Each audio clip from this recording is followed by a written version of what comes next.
Hello and welcome to a CFMEU News Update. I'm Daniela Rintilli. The Miners' Union has slammed Rio Tinto for sacking full-time workers before hundreds of casuals and contract workers at the Hale Creek mine in central Queensland. The company has cut more than 56 permanent positions at Hale Creek, while contract positions are maintained. Rio has also unfairly targeted workers who have been injured on the job or access their sick and carers leave entitlements.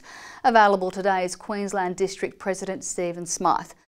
Stephen, tell us about the job cuts. Rio Tinto at Hale Creek have laid off 56 permanent workers whilst keeping 250 labour hire / contractors on site, which has a dramatic effect on the permanent workers at that mine.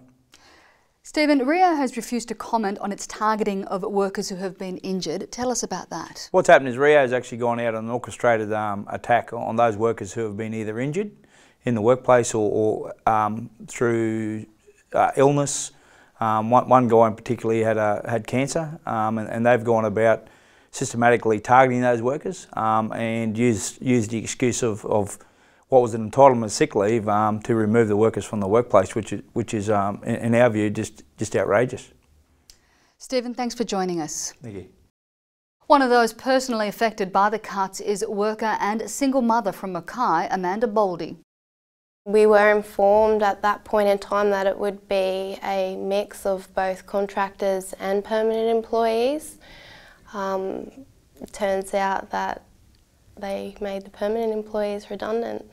The majority of people that have been made redundant that you speak to have had a lot of time off, whether it be due to an illness, a work-related injury or an injury outside of work. That job became my livelihood, so that was my support network for me gaining a prospering future for both me and my son and being able to do it on my own. I was upset, I was quite disgusted in the whole process.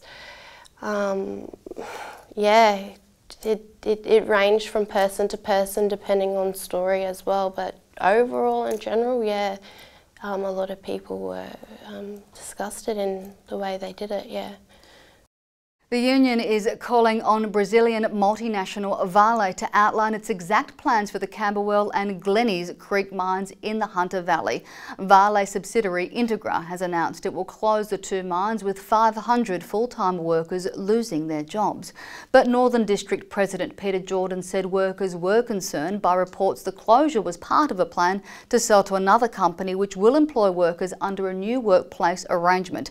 Mr Jordan said Integra would incur around $60 million in losses from the closure, leading to the sell-off speculation.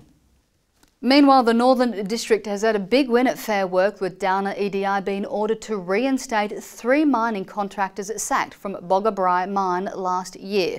The Fair Work Commission has ordered all 3 workers to be reinstated and the company to back pay their lost wages.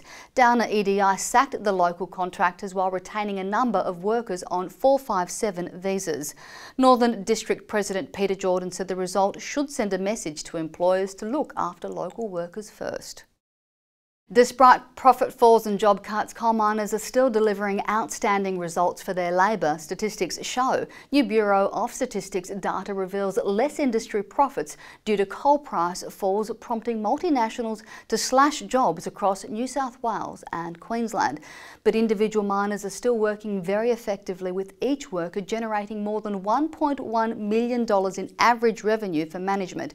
Meanwhile, the latest BRE report shows the investment phase was not yet over, as the production boom powered on. The report revealed 6 coal projects worth $5.4 billion completed in the last 6 months.